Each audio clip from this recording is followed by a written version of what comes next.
Welcome on behalf of the members of the New Jersey Legislative Black Caucus, from Trenton to you. I'm your host, New Jersey State Senator Ronald L. Rice, and Chairman of the New Jersey Legislative Black Caucus. Today, our guest is a very interesting young lady. She has her own business and she's very involved in the community.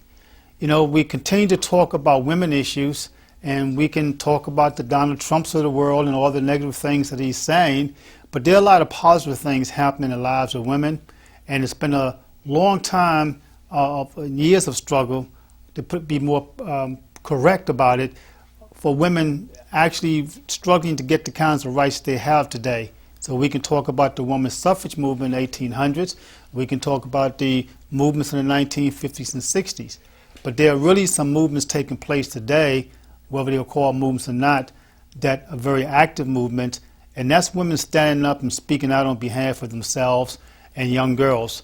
And so it's troubling to hear some of the things that's being said today in this political campaign that's taking place for president. But, you know, we have people who stay true to the cause and stay focused in direction and doing all that they can to empower women within our communities and within our societies. And one of those people are here with me today, and that's Miss Denise Wilkerson, who is the founder and the CEO of Abounding Women Community Outreach, Inc. And we're glad to have on our program today. We're going to have a discussion, and hopefully you'll get something from this that you can share with your family members and your neighbors and others that you interact with as relate to women and empowering women in general. So with that being said, let me turn to Ms. Wilkerson now, and we're going to affectionately call her Denise on this program, who once again is the founder and CEO of Abounding Women Community Outreach, Inc. So Denise, it's good to have you on our programs. I want to thank you on behalf of the members of the New Jersey Legislative Black Caucus for accepting our invitation. I know that you're a very, very busy young woman, and that's a good thing. It's a good thing for you, I suspect, but it's also a good thing for all the women and community organizations Absolutely. That you're working with and the people that you touch. So before we get into the question and answer period, well, it won't be any answers unless I answer them for you or you answer me, but before we get into the questions, why don't you tell us something about Denise Wilkerson, the little girl who grew up wherever you grew up, and the kinds of things you like to do, and maybe some of the guys you beat up for whatever reasons, you know, whatever it is, but talk about Denise Wilkerson. Absolutely. Thank you so much, for inviting me on. It is truly an honor, and I applaud all the work that the caucus is doing on behalf of all of the citizens of New Jersey. So thank you again for having me today. To tell you a little bit about myself, you don't get asked that question a lot, but you know what? I don't mind sharing.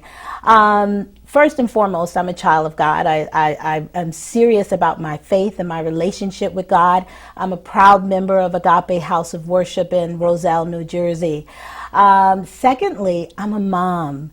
And I truly honor the gift that God gives women and the task that God gives women to really lead and raise up the next generation. I have two daughters, Imani, who is 23 years old, Taylor, who is 13 years old, and I just adopted my great nephew. He's 6 years old, so you can only imagine the chaos in the house. I'm also a woman that comes from strong roots. We can talk about that a little later on, but I come from a long line of women of strength.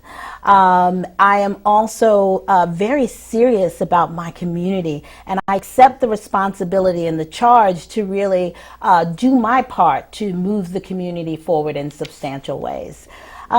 So I'm kind of a simple person, I guess you could say, but I do take my responsibilities seriously. The responsibility of not only helping my community, raising my children, but also to fight for the rights of women, to ensure that women understand that it's possible to live their best lives and to excel both professionally and personally.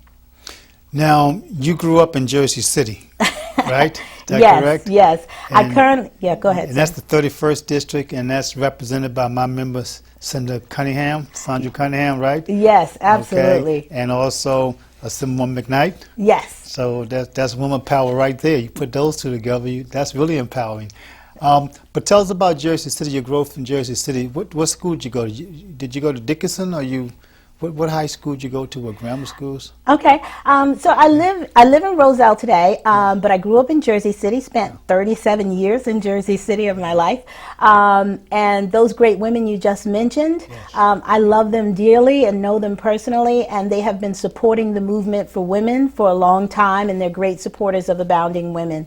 I grew up in Jersey City, and I went to 15 school. Whitney M. Young Junior School, and then I went to Holy Family Academy in Vail. I think I grew up in Jersey City at a time where it was just an amazing time to be youth in Jersey City. I grew up when there was an abundance of black entrepreneurs. My mother was an entrepreneur. We had great people like Zimp's Kitchen and Brenda's who had a bra. They were great friends, Brenda and my mom. And just really being able to see two women who were strong entrepreneurs in the community, but also getting along in sisterhood was an amazing thing for me. I grew up on Wegman Parkway, which was a great block. We had pastors like Pastor Wright. We had teachers, policemen, and everyone on the block owned their home, parents, mother and father in the home, and it was really a wonderful time, and a time I think that we can certainly restore in our communities. And so I've been fortunate enough to see it in action and to see our communities flourish and thrive, and that's what I want to bring back for everybody. And that's good because you mentioned some things that I certainly can relate to in my generation growing up, when we live in neighborhoods where your neighbors, even though you may have been a struggling poor family, your neighbors may have had wealth. Mm-hmm. That's the kind of diversity you had. It wasn't just racial wealth, racial diversity, it was economic diversity as well. Yes. I know I live in a house where the Jewish lady on one floor was very wealthy, but nobody knew it. Mm-hmm. We were very poor, but nobody knew it. Mm-hmm. Like you said, on the corner you had a doctor, you had a lawyer, you had this, you had that. And those were what we called neighborhoods back then. Mm-hmm. And I think they helped strengthen the family values. And I think it also helped young people grow up with real role models, mm-hmm. and also helped young men, young boys to respect young girls because the community watched you and they made us do that, and vice versa. But that's a good segue into when you mentioned the fact that you come from strong roots. Can you tell us about these strong roots? Oh, gosh, with pleasure. My grandmother, Mary Benjamin, was a pastor all of her life. She had 18 children, believe it or not. So the Benjamins we call them the Benjamites. It's a great family. The family is lined with preachers and singers, everything that you can imagine coming from, people being preachers' kids. And she led many people to Christ. And that was a huge responsibility. And she spent a lot of time away from her family to really help people. People live their best life by turning to Christ. And so that was a great example for me. My mother, she did not graduate high school. She started working in a grocery store. And when the man said that he was selling the grocery store, she raised her hand and said, you know what, I'm going to buy that grocery store. She brought the grocery store. Then she brought the building that the store was in. And then she started buying property within Jersey City, and she now owns property in Jersey City, just outside of Atlantic City, and in Florence, South Carolina, where I was born. I also have my aunt, Caroline Nelson. She's also a pastor in Paterson, New Jersey. She lives in Jersey City. She's been pastoring for over 30 years, leading people to Christ. She also owns Sea Line Community Outreach Centers, and it's a drug treatment program. And what I love about it is that that program is actually solving the problem of drug addiction by treating the people holistically, right? So not only dealing with addiction treatment, but also that mental component, right? Mental counseling and making sure that the damage done through drug use is actually being addressed and solved to prevent them from using again. And I've watched these three women, my grandmother, she used to bake and cook dinners to raise funds, right, for the church. And so I learned my first efforts of fundraising and getting people to support financially what it is that you're trying to do.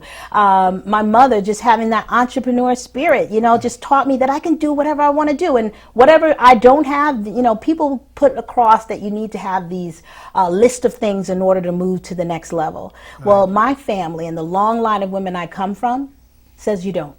God can fix you where you are. God can move you forward exactly from where you are. And so I come from strong roots, and I think that really contributes to the woman that I am today. Well, you come from strong roots, but you come from strong spiritual roots. Yes, absolutely. That's a big difference. That's right. No, you're that's a big right. difference. Strong spiritual roots. Yeah, absolutely. I hear you loud and clearly. But you're very articulate, and I know that you spent 20 years or more in the public relations business. Tell us about our viewers about the public relations business, the kinds of things you were doing. How'd you wind up getting into public relations? And maybe encourage some of the young ladies and the young men, but the young ladies in particular, to maybe take a look at that vocation, if you will, and maybe tell them how they can go about pursuing that career. Yes. I always like to share this story because it's so interesting. I work for a company called PR Newswire. They're the global content distribution company. We distribute press releases and multimedia content for Fortune 500 companies and companies that are leaders in many industries. And I remember growing up in Jersey City, and I didn't really know how many companies were downtown Jersey City. And so, believe it or not. And so I got word from a friend that they were looking for someone, and I went in and I got the job. And I was so excited to be working there. And I really knew that it was going to be fertile ground for me to really build skill. So I came in as a data entry person, believe it or not. And I remember I grew up with people volunteering and giving back to the community. And so when I got into the corporate environment, I knew I wanted to volunteer because you can build skill there. And so as a data entry person, I used to volunteer for special projects. And so when there was an acquisition, I would volunteer to do the data and move the data over for that particular initiative. Well, while I was on that data entry or on that project doing data entry work, I was able to learn about acquisitions and what the process is to actually integrate another business into another one. And so that was a learning stepping stone for me. And then I started, once I got that project, I was known for my skill, not only to do what I do well, but to also contribute because I'm a critical thinker. And so that got me on many executive committees and steering committees and initiatives within the organization. I moved up to managing a client services team in New York of 15 people. I managed the help desk. I was the first person to really generate or create a group of volunteers around the country to support the website. And so finding creative ways to solve problems within the organization. And the story goes on and on about opportunities. But I think what I want people to get the most from my experience in corporate is, yes, you get paid to do a job. Do the job well, but also be open to other opportunities that may not be clearly defined in your job role, but certainly create that opportunity to learn and to grow and to build additional skills. Today, I'm the director of e-commerce. I manage, I guess you could say my job is to present the business online and to generate revenue and to satisfy customers through an experience in the online website. Last year, we had $147 million come through the website that I support. And so I would say all in all, it was a great experience. And I have strong roots in the PR industry. And it contributed to who I am and the skill that I have today. Well, you sure come across well. You could sell me, But you said a couple of things, and I want our viewers to pay attention to what you said. You talked about hard work, but you also talk about not being ashamed to take risks and not being ashamed to give of yourself. Because that's a spiritual thing anyway, that we should be giving of ourselves. It's not always about money. And that education don't really stop with a college degree or a high school diploma, that when you get in the workplace, pay attention to what others are doing, particularly those who are doing things that you have no knowledge of, and you learn from that experience, and that experience become part of your resume, if you will. Because I always say, if you did it once, you did it twice. Right. It's not how much you did. The question is, can you do it? You can build on that.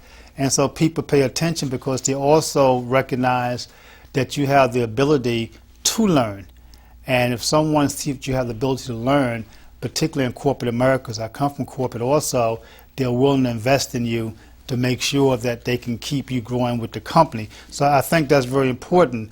Now, when you talk about the public relations and we talk about the industry, is all of that with Robert Scott PR, or that was another industry and now you have Robert Scott? Can you explain the difference to me? Sure. Yeah. And just to close out the PR Newswire piece, I want to also thank the company because they've been really supportive of my growth. I have a non-traditional background, and they've been supportive of the growth of women in the organization. And so kudos to PR Newswire for that.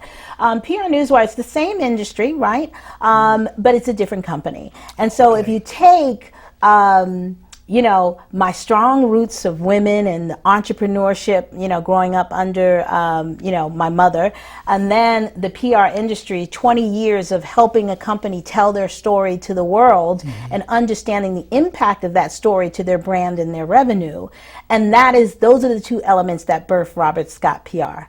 You know, I remember years ago, my mother would just open the gate and wait for people to come. She did well because of the type of business, but that really isn't the way people should be doing businesses. And at Robert Scott PR, we really focus on small businesses, and we come in and we really tried to build customized brand building solutions for them. We started out coming in and trying to do traditional PR services. We got there to many of those clients and we realized that their business is in shambles, you know, and so what we do now, and it kind of warped into a consultancy agency, what we do is we come in, we sit with the leadership of these organizations, we see what their vision is, we look at their products, their process, and their people. You know, sometimes the product portfolios are too convoluted and they don't really match the vision. We look at their process to make sure that they are able to live up to the service promise that they're giving their customers. And then we look at people, because your staff need to be aligned with the strategy and the vision of the organization. Now, once we do those three things, then we go out and apply traditional PR methods like press releases, social media marketing, all of those things to those organizations. And when we do apply those services, guess what? They're effective, they're strategic, and they nail it. They hit the mark. Okay. Yes. Well, I gotta come take a look at that company. Okay. Is it a large company with staffing, or is it a small company? It's a small company. We have about 6 people working, and we do take maybe 2 projects at a time. And so, because we're embedded in the organization, we go in and we embed ourselves there to kind of get them to a certain place, and then we give them the tools that they can kind of function on their own after we achieve a certain goal. It's a small company. We operate out of the New Jersey City University's Business Development Incubator, which is fertile ground for any small business. And if I can take a moment to talk about that, sure. BDI, I come from corporate. I'm used to big infrastructure. Right. And so as a small business owner, I didn't have that infrastructure. And the BDI really provides that. You have your mail room, your conference rooms, the technology you need to really represent your business well. The rent is reasonable. And then because we're associated with the college, they actually provide us, information and training on budget. We have professors come down from the college to teach us on marketing and research and all of those things. And so it's fertile ground for any small business. Is there a course to be a part of an incubator? You know, because the incubator's been popping up it's something recent over the last 10, 15 years, but the question is there a course to being in the incubator itself, or is the incubator there to just help the businesses grow and provide some of the information and resources that's necessary for learning and growing? Sure, sure. There is a cost. It depends on what type of client you are for the BDI. Okay. So I rent office space, and so I have to pay the cost of that space, which is reasonable and well below market rate for a great facility. Or you can be a satellite client where you just come in and you use the services and the facilities, and there's a lower cost to doing that. But what you get for that is amazing. And so I encourage anyone who is a small business and an entrepreneur to really look into the business development incubator. My mom lived right up the street, and I didn't know that that was there. And so when I found out about it, a friend of mine is there, Vicki Lorena of Social Vibes Media. She has a space there, and she says, you got to come down to this thing. And so I did, and that's where I am today. And I definitely encourage anyone to go down and check out the BDI. We have to be aware of these resources. A lot of people don't know that these things exist for them in the community. So if I get the space, in this case in Jersey City at the college, because I think we have one in Essex County, I think it may work out of NGIT or Rutgers, someplace up there, but the point is that once you get the space, if Professor Rice is going to come down and give you some tips on, I don't know, marketing, there's no cost for that. That's like a service that's being provided to you? Yeah, there's no cost to that. Gail Marquis, who is the director of the incubator, is doing a wonderful job. This is one of the things that she recently created. She just took over the BDI, I think, almost a year. But she has these lunch and learn sessions, and so she gets all the business leadership, because we're not there all the time at the same time. But she really challenges us to come together, once a month, twice a month, to come in and learn the tools we need to grow our business. And these lunch and learns she put on, they're absolutely free for us. And it's one of the amazing things that we have, because we may not have a research department, but we have the college up there that a professor can teach us about how to get that research. And then they also provide interns for some of the businesses, depending on the type of business you are. That's very interesting. I hope the ladies are getting that, but I hope the men are getting that too, because it works two ways. They're there for everyone. I guess the operative word here is business, small business, and I think that's important. I was reading something where it says that you create and execute against brand building. Can you explain that? Create and execute against brand building strategies for small businesses? Sure, I'll try to do that for you. And so there's one thing to have a vision. But you have to figure out how to bring that vision to life. And so we sit down and look at all of the components and really create a strategy, which becomes kind of a roadmap of how to get there. And once you have that, you really need to be in a position to execute, because otherwise it's just a plan on paper. And so our job is really to start going in and executing against that vision and driving revenue, driving brand engagement and brand recognition. And so that's kind of what we do. And we do that by, I told you earlier, we kind of figure out what the vision is and build that strategy. But then we start going out and promoting that business and doing the work for that organization. And I also read something about Empower program. What is Empower program? Sure. That actually is a program at PR Newswire, and they have a program to really promote the growth of women. And they recently, I believe it's about a year ago, they started the Empower program for women, and I was lucky to kind of be one of the first kind of drivers of that, and I really kind of ran the New Jersey office down at Harborside Financial Center in Jersey City. Yeah, that's a nice little location there on the water and stuff. Yes, Harborside, big time. Like I thought it was Wall Street, I thought it was up in the big buildings, Now let's go back a little bit. You're very active in your community, and you're a correspondent secretary for the Rosedale area, because you mentioned you live in Rosedale now. That's you grew up in Jersey City, but the Rosedale area branch of NAACP, and you're the third vice president of the National Council of Negro Women, which women of color should definitely pay attention to. Both of those organizations. Men should pay attention to NAACP, but you also pay attention to be supportive of the National Council of Negro Women. But tell us about maybe some of the things that's taken place within NAACP, and then we can talk about the National Council of Negro Women.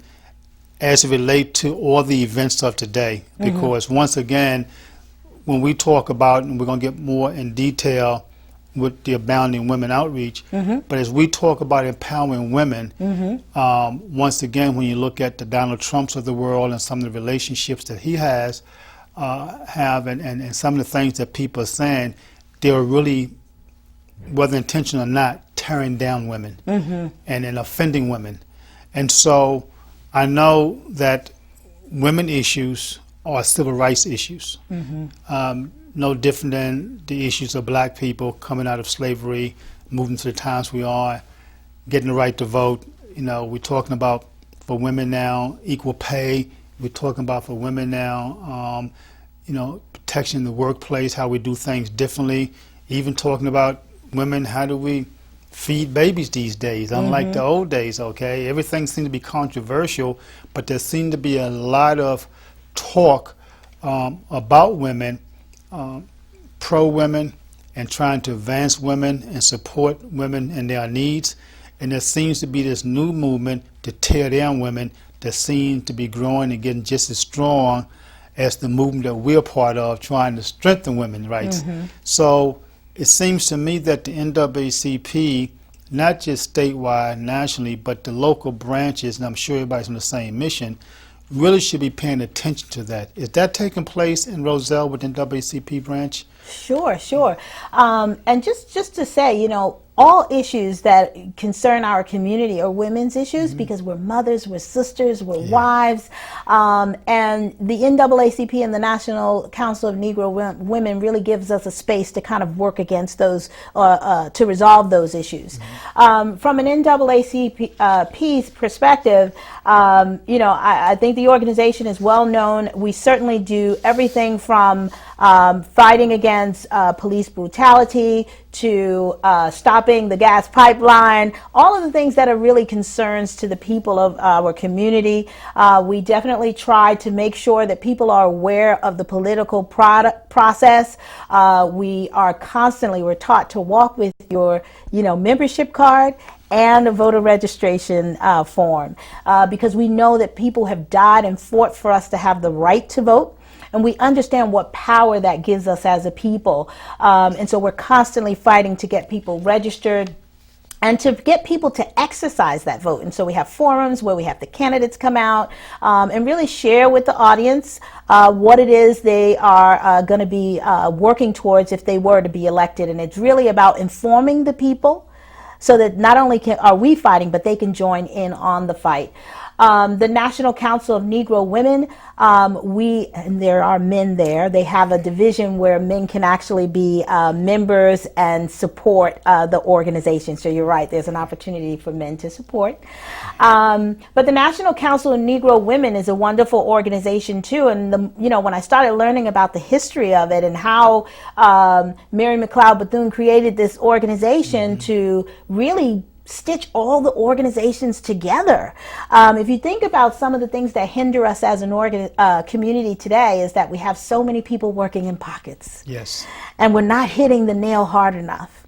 But she wanted to bring everybody together to really fight and be this collective voice as we dealt with Washington and many of the challenges that the community faced. And so I knew that was a great organization and I needed to be a part of that. One of the things I want to say to all the viewers today is that, you know, these long-standing organizations really need your support. They have fought the good fight for our people. They have shed blood on some occasions, and legally fought those good fights for us. And so they need us and we need to be there. It is not an option for my daughters to not, and even my little 6-year-old is a member.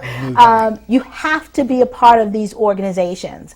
And I just want to share something about my experience in Roselle with these two organizations. I think I'm a savvy person. I'm definitely progressive, and I thought I was going to come in and show those people what to do and how to do it. And we have a heavy senior you know, membership too, right? And so these women are amazing. Myrtle Counts is our president. And these women have taught me so much. I went in thinking I was going to change the world, and they changed me. They taught me how to organize. They taught me how to really try to drive things in the community. And so if you're join because you want to help us in the fight, but also join because you can learn so much from the people in the NAACP. I make it a point to take my daughter to the national conference every year. It's a great they're both great organizations, and there's a lot of work for us to do. So we need you. So come on down. That's great. Let me tell you, Myrtle gonna really appreciate that. Now, Myrtle is old school. Yes, and she will wear you out on civil rights. You know, one thing about it, she understand where we come from, how we got there. She was very, very much involved with the Black Issues Convention, you know, and when Donald Tucker, God bless his soul, was around, and when we founded that 34 years ago. And it's just good to hear that name, Myrtle Council, again, for those who haven't heard it in quite some time. She's still kicking live and well, as you can tell. She is. And she's still spunky. That's right.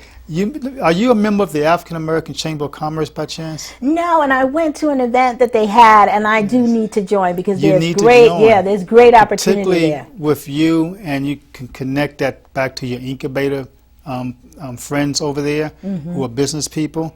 They're doing so many wonderful things. In fact, I was on the phone with John Harmon this morning, and we're trying to pull together a whole lot of things that can help small businesses and help empower women, as well as Black folk in general. But I think this whole emphasis on women and women businesses become very, very important. But other needs of women also, besides the business need, that I'm sure we're going to be talking about in a few moments. Now, you're also the Director of Community and Public Relations for the Jersey City Anti-Violence Coalition. Is that correct? Yes. The movement over there, because we have these movements all over the place, and you're just a busy lady. Yes, I am. But tell us about that coalition and its purpose and mission and the kinds of things that they are doing. Sure. Because we always hear about the Newark Anti-Violence Coalition. I know Elizabeth, you have the same thing, but I don't know if they're doing different kinds of things or similar things. But tell us about the JC Anti-Violence Coalition. Sure. And just before I get into that, I also wanted to mention Sylvia Turnage, who is the president of the National Council of Negro Women. She used to be a councilwoman in Roselle, and she is a woman of the people, and we appreciate everything you do, Sylvia. She's national president now? She's actually the Roselle president. Roselle, okay. Okay, yes. So for the Jersey City Anti-Violence Coalition movement, it's ran by a young woman with a lot of spunk, Pamela Johnson, and it really is, the whole mission of the organization is to eradicate violence. And we know that problem or the task of eradicating violence in the community is will require a multi-pronged solution. And so that was one of the things that really attracted me to the organization, is because they get that, right? You can march. We definitely need to march. We need legislation. We need a number of things to really eradicate violence. But anyway, so the organization, what they do, they have this thing called Occupy the Corners, and they're really trying to change the way we interact and engage with the youth in the community. And so we go on the most dangerous corners in the city, and we actually, engage the community differently. We're not afraid of our youth. We interact with them. We encourage them to live or find a better path. We not only use words, but we give them information. We pass out information for Empower, which is a program that provides free technical training for youth, and we're also handing out supplies and all of that. Another thing that we're doing is there's a huge initiative or movement that we have in Jersey City, and it's our JC Unity division, and that really is about empowering the people to really work towards eradicating violence. And we provide everything from workshops on everything from how to create a block association. You remember your block association growing up, and all the fun that it created for the youth, and how people were invested in the quality of the neighborhoods because of those block associations, to men empowerment sessions, to how to own a home and what the process is for owning your first home. And so it really is about educating people, giving people the knowledge on how to live their best lives, and really leveraging some of the people we have in the community. We have young professionals, we have activists within the community that join this JC Unity initiative, and they actually teach those workshops. So it's about empowering the community and leveraging the resources we already have in our community to teach many of those workshops. So it's an amazing initiative. She's also works to fight for legislation. She works closely with the prosecutor's office and the police department, as well as community leaders and heads. And it's a great organization. And for all of these organizations, I volunteer my time. We talked about volunteerism earlier and how important that is for your learning and development process, but it is absolutely critical for this community, our community, to move forward. And so this is my life, and these are the organizations that I give my time to. Well, we really appreciate everything that you do. And I know that Jersey City, with the volunteerism you're doing, and certainly with my colleagues in government, Senator Cunningham, with the organizations that she belonged to, and even the organization, the Glenn Cunningham organization, and all the kinds of business things that Assemblywoman McKnight is doing and interacting with young ladies as well as young boys. She's out talking to seniors. She's outside of her community. So there are a lot of things going on in the urban communities. And even though you ride through and you may see a boarded up house here, or things don't look at its best from the quality of life on the streets, believe me, there are a lot of positive things going on, and people are really coming together, working very hard to try to get the generations behind us to stay focused on the positive and the spiritual within our community the way it was when we grew up. And that's how you really diminish violent crime and crime in general. But it's also it's a way of making sure you grow businesses, because people tend to stay in the communities for many, many years. They spend their money in the communities. They support the businesses within those communities. Mm-hmm. With that being said, and I know that we're going to run out of time soon, we started the program off by identifying you as the founder and CEO of the Abounding Women Community Outreach, Inc. Let's talk about that, because we went through a whole list of things that you are doing, and you're just so busy, but you still found time to create another organization. Mm-hmm. Talk about why'd you do that, what is the organization, mm-hmm. and tell us what it's actually doing out there and how it's helping to empower women. Well, we know that there's work to be done, and we couldn't do it unless we organized, and that's why we kind of built the structure of the organization. Abounding Women really is an alliance of career women working together to move the community forward in substantial ways. We do this in 3 ways. We do it through our empowerment initiatives and events. And so what we do is have conferences and luncheons, and we get women in the room, and we connect women, everyday women, with successful women. And we get those successful women to share their stories. A lot of time you look at a woman that's successful and you think, she's not like me. She hasn't had to face the things that I had to face. And so where she is becomes something that's unattainable to you. And so these successful women come in and they really share those dark moments in their journey where they had to push through and fight for the things that they knew they were worth. And that's really why we bring these women together at these conferences. We have one on October 29th, and we'll talk about that in a second.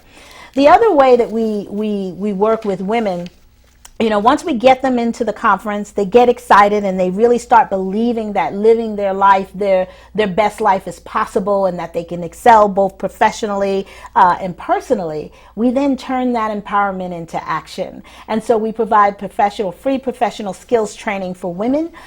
We do everything from, resumes to how to make a compelling business case. You got to get funding for those ideas. That's right. And we also, outside of the professional realm of training, we also try to take resources from the community for people who have skills to come in and train women. And we do that also at the Business Development Incubator. We use the space to do that.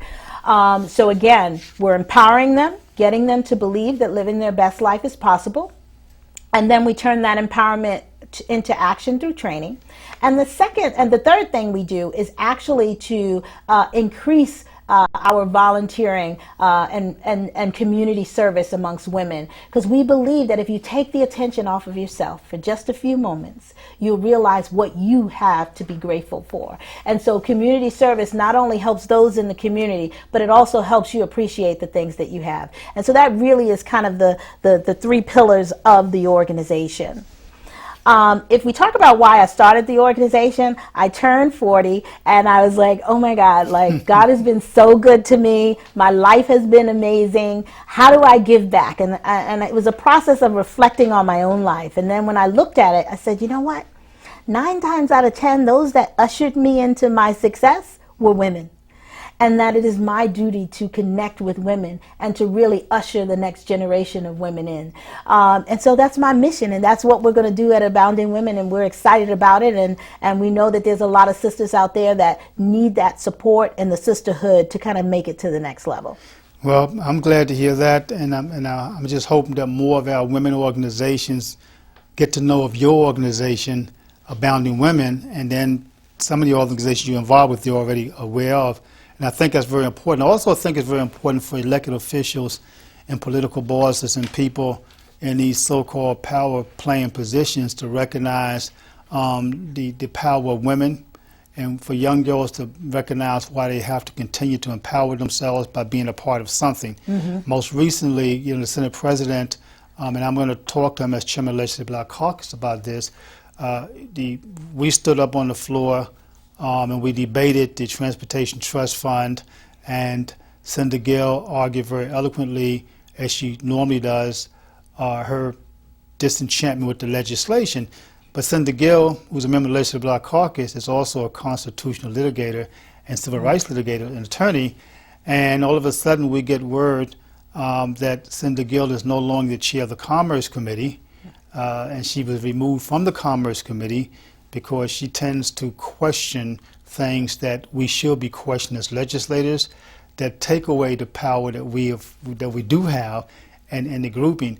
And as a result of that, and this continues to happen to blacks and women and minorities in general, women have to understand that just like last Thursday, the women came together statewide at the State House and made it very clear they did not like the remarks of Trump.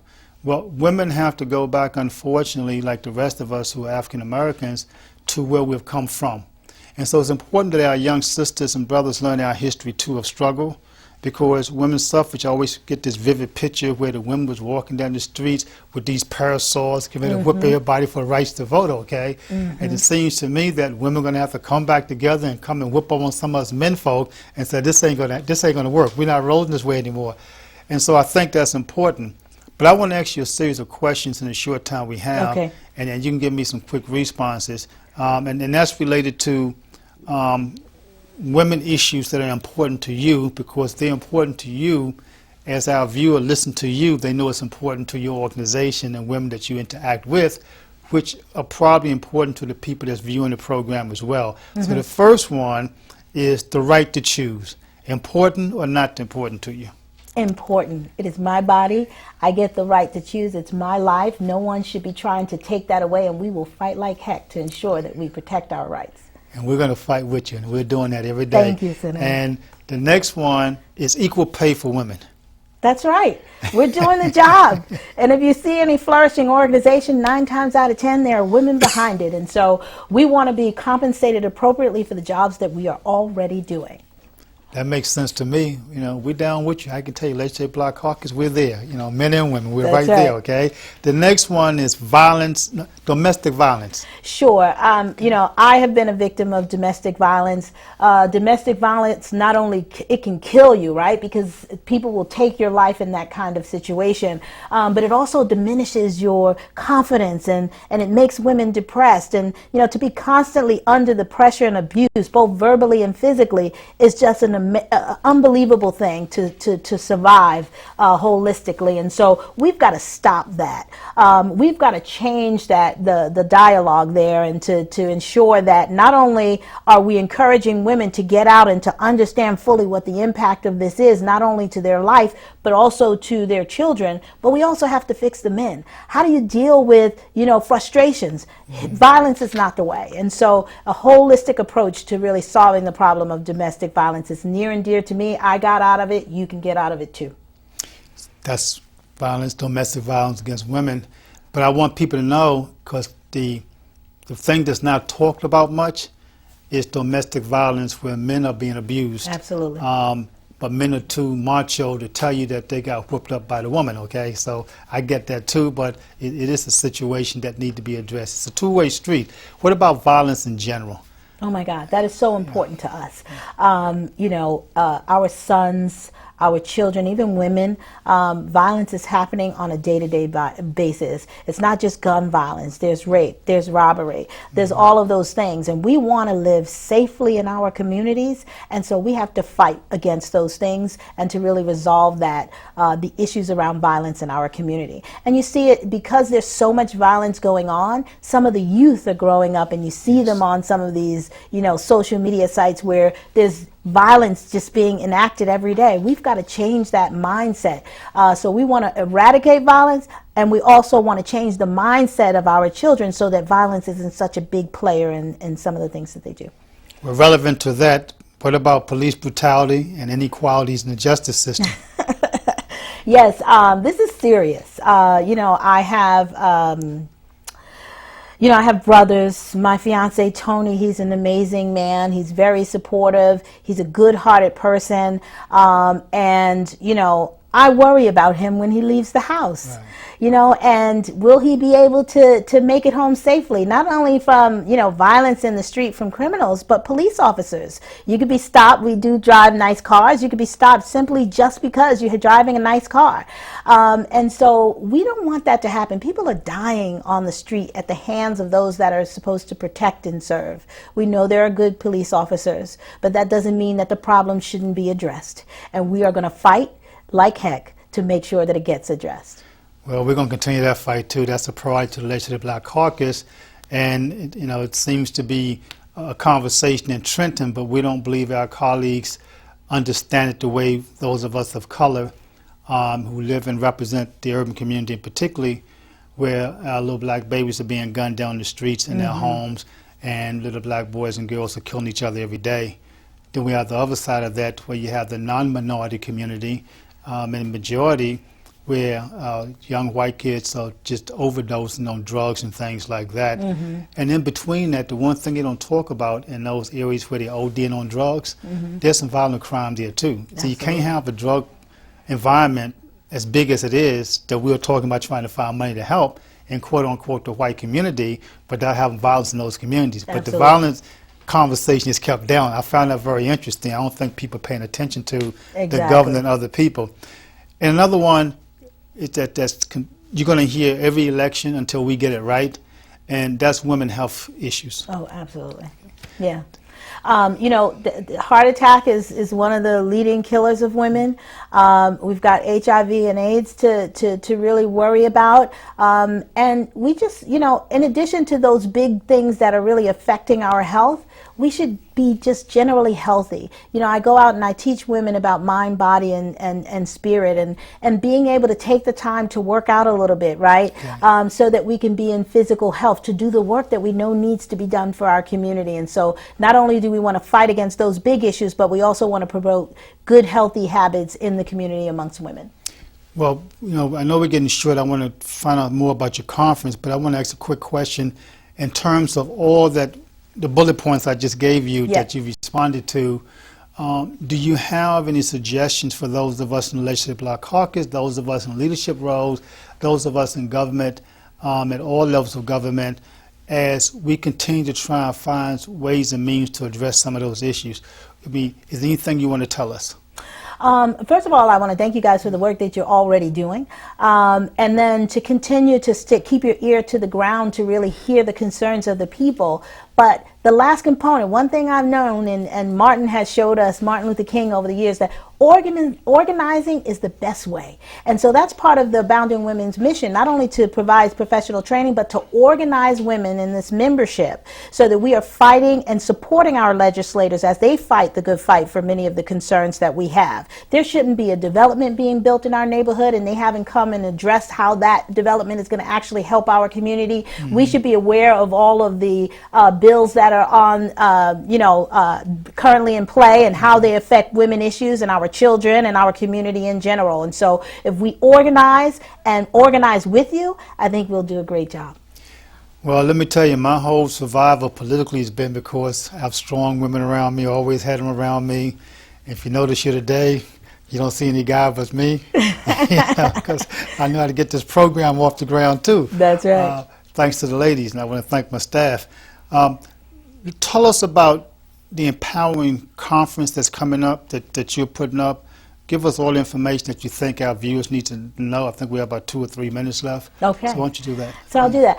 It's called the Unleash Passion, Potential, and Power Conference. It's on October 29th at New Jersey City University. They're a major sponsor of the event. And really the whole concept of the event is if women were to unleash their passion, it will reveal their full potential and lead them to tap into that inner power that will help them live their best lives. And so we're going to have powerhouse speakers, Senator Cunningham, Assemblywoman McKnight. We've got Sally Shanklin, who's the president of McGraw-Hill's Higher Education Division. We've got a psychologist, you name it. We've got powerhouse women coming to share with the women who attend this conference. Not only that, we're going to have entertainment. Some of our local artists, they're going to be performing at the event. We've also partnered with NJCU. Now, this is very important. NJCU is going to allow the conference to serve as instant decision day. So if you're thinking about going to college or going back to school, listen, don't try to figure out and ponder about whether you can afford it or not. Listen, it's instant decision day. You just need to fill out the application the day before, and guess what? You'll learn on the spot at this conference whether or not you have been admitted. They will figure out the rest for you. Also, the college is going to be making available job opportunities at New Jersey City University. We're also doing something different with our vendors this year. It's not just about shopping, so we're definitely going to have some entrepreneurs there to sell their wares, but we're also going to have organizations there like Rising Tide Capital, who's going to be who really helps entrepreneurs kind of build the skill and get the knowledge they need to have their business flourish. We're going to have Empower, which is that organization that provides free technical training for women. So come out to this conference. Not only are you going to hear the stories of these great women, not only are you going to network with women, there's something about connections. Trust me, if you work your network, it definitely will reap benefits for you. But it's also about getting the resources and the knowledge you need to really live your best life and to excel both professionally and personally. And so I hope I see you there. One more thing that I have to say about that conference is that this year we did an initiative called Men Clearing the Path for Women's Empowerment. And that's where we went to the men in the community and asked them to support the growth of a woman by buying a ticket. Buying a ticket for a woman who can't afford to be in the room, but need to be in the room most. And I want to say that our men have stood up and stood out. And they really have supported. And we're providing tickets for women from Women Rising, etc. So thank you so much for that. How much are the tickets? The tickets are $60. Are you going to send information to us about the date and time so we can share with people? Yes, absolutely. Okay. Well, it's wrap-up time. I want to thank our viewers for tuning in. I want you to share this information with your neighbors, your friends, and family. And make sure that you go to our website, NewJerseyBlackCaucus.org, and you'll see news releases of some of the things we're doing. Let me thank our guest again, Ms. Denise Wilkerson from Abounding Women Outreach, Inc. We really appreciate your conversation and your knowledge and for being on our program. Thank you. Have a good day.